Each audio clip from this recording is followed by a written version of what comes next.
Horrors of Thanksgiving and America as a white future minority. Coming up. Far and away the most massive genocide in the history of the world. The lowest life expectancy in the West. And the year the U.S. will turn native.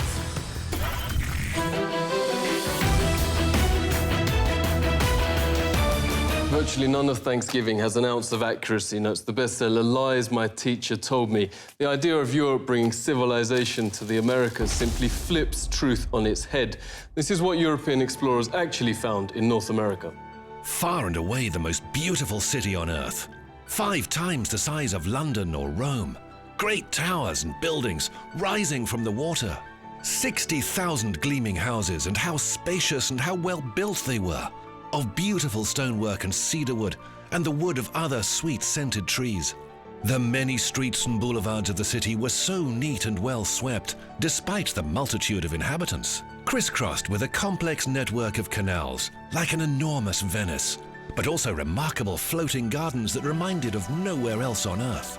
While Europe was drinking water from its polluted city rivers, huge aqueducts transported America's water from fresh springs. But what impressed most were the special merchant areas where timber and tiles and other building materials were bought and sold, as well as greengrocer streets where one could buy every sort of vegetable, fruits, honeys, nut paste and chocolates. Astonished by the personal cleanliness and hygiene of the colorfully dressed populace, and by their extravagant use of soaps, deodorants and breath sweeteners. Most Europeans never bathed and kept clothes on at all times. The Pilgrim's Notes biographer Zini Feiner had a terrible smell. Indians tried, quote, without success to teach them to bathe. The settlers also had bad breath from rotting teeth. Death and starvation was so common that corpses were just dumped in open pits known as poreholes. Many turned to alcohol and committed suicide. In fact, the story of the first settlers has been deliberately changed, notes author James Lowen, because the truth is so shameful. They actually settled hundreds of miles further south and stayed in America because the mission was a failure. Their real aim, reports historian Robert Beverly, was to find some gold and take it back to Europe. They spent their days digging random holes in the ground, haplessly looking for gold instead of planting crops. Soon they were starving and digging up putrid Indian corpses to eat. They took some Indian prisoners and forced them to teach the colonists how to farm. And the meal with the natives wasn't quite the Thanksgiving shown on TV and in school books. The colonists offered the Indians a toast to eternal friendship, whereupon the chief, his family, advisors, and 200 followers dropped dead of poison. In mainstream history books, perhaps the most common description of American territory then is virgin land. In fact, notes historian Peter Jennings, it was widowed. Horrific enough, the Nazi ethnic cleansings in Europe during World War II. Leading American studies professor David Stannard notes it's dwarfed by, quote, far and away the most massive act of genocide in the history of the world. The death of 100 million indigenous people in the, quote, American Holocaust. Some from disease, but also vast numbers from a deliberate policy aimed at wiping out the race that mainstream history books continue to pretend never happened. He notes when Heinrich Himmler called the final solution, quote, delousing, Himmler was only echoing the Pilgrim Army's rallying cry, nits make lice, nits being Indian babies. This was a map of Indian nations across the US. 80% of the first government's entire budget went on attacking existing Indian settlements to take their developed farmland. The settlers would most probably not have survived, writes Jennings, on their own. 95% of America's entire population was then wiped out. American Holocaust notes there is documented evidence of colonist leaders going town after town, deliberately killing all men, women and children. Yet school texts and history books remain silent. Orders came from the very top. Under the direct order of George Washington, at least 28 of 30 Seneca towns and all the towns of the Mohawk, Onondaga and Cayuga were simply obliterated. George Washington wrote the Indian country, quote, must be destroyed. Thomas Jefferson called to, quote, pursue Indians to extermination. Nobel Peace Prize winner Theodore Roosevelt called beneficial the eradication of the native race. Stannard notes genocide was official public policy. California Governor Peter Burnett in his 1851 message to the legislature. Extermination must continue to be waged until the Indian becomes extinct. Another governor issued the public proclamation to, quote, pursue, kill and destroy all Indians. A witness notes the ensuing bloodbaths practically wiped out the native race. The whites shoot them down like wolves, men, women and children, wherever they could find them. This war of extermination against the Aborigines is tending to the final extinction of the race. What reportedly saved the race from extinction was their use as slave labour. This extermination policy has proved so injurious to the interests of the whites. Indian labour is indispensable. Highly prized slaves were Indian girls as young as 3, said the Marysville Appeal, for fulfilling double roles of labour and of lust. Phil Lane Jr. is hereditary chief of the Hankton One First Nation. Phil, really great to see you. What facts are being airbrushed out of history?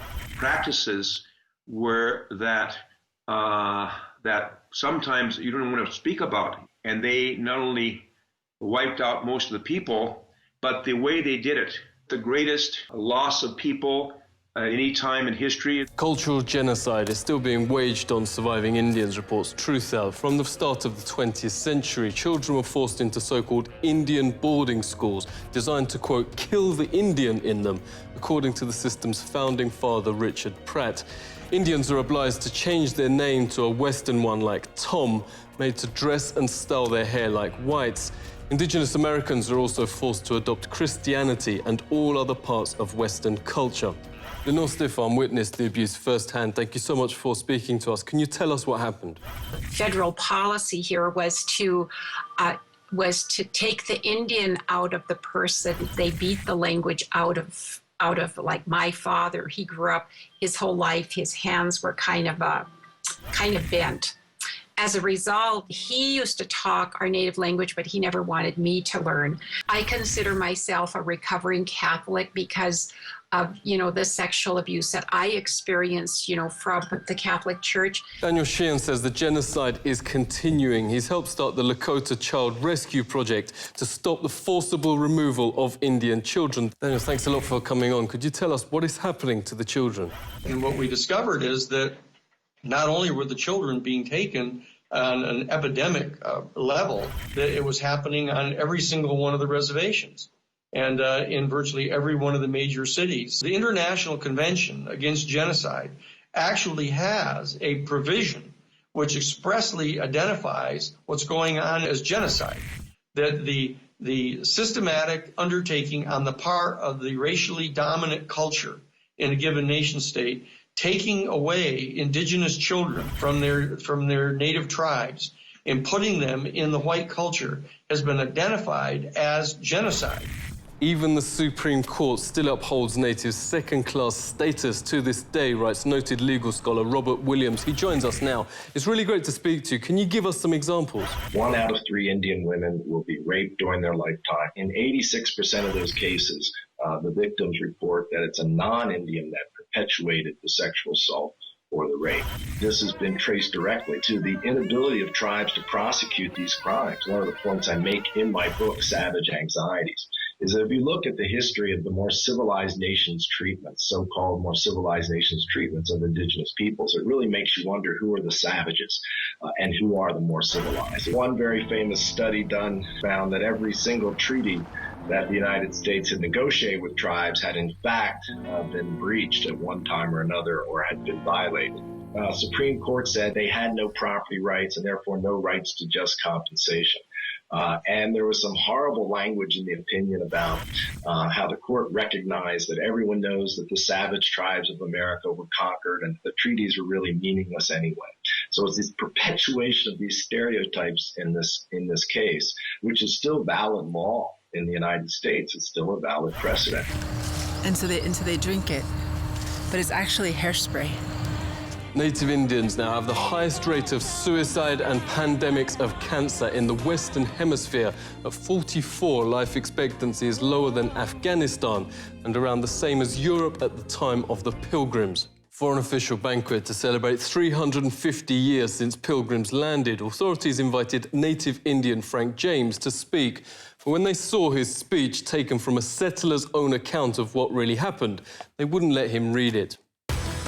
The Pilgrims had hardly explored the shores 4 days before they robbed the graves of my ancestors and stole their corn, wheat, and beans. The Indians knew this fact, yet welcomed and befriended the settlers, little knowing that they would be killed by the settlers' guns. What has happened cannot be changed, but today we work toward a better America, a more Indian America, where people and nature are once again important. Frank has helped start a national day of mourning each Thanksgiving, a protest over the Plymouth Harbour and Mayflower replica. On the West Coast, thousands also gather for Un-Thanksgiving Day, calling on the US to honour treaties promising Indian rights and international law. The American government faces increasing domestic and international pressure. Supreme Court has reaffirmed the validity of the Treaty of Fort Laramie, giving Indians rights over the area. The United Nations, despite 4 countries voting against, Australia, New Zealand, Canada and the United States, passed a resolution declaring Indigenous peoples' right to self-rule.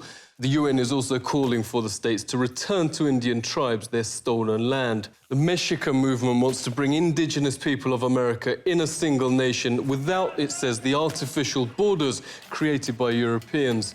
Movement's director, Olentesca Lepoca, joins us. Really great to see you. You say the demographics are on your side. We are projected to be the majority in the states of California and Arizona, and basically the western United States. In the next 50 years, we're going to be the majority in the United States of America. For the European who's scared about all this, I'd say pull a seat over, because that's what we've been doing for 500 years. We've been scared of all of the monstrosities that Europeans have done to us. They've exterminated 95% of our population. They've stolen 100% of our land. They've left us in poverty on our own land. Many cities throughout the US are already majority indigenous. In 8 years, 8 more states are projected to be white minority. In 30 years, that will apply to the United States as a whole. The reaction of certain Americans is already causing some surprise. Seek truth from facts. This is the Truth Seeker.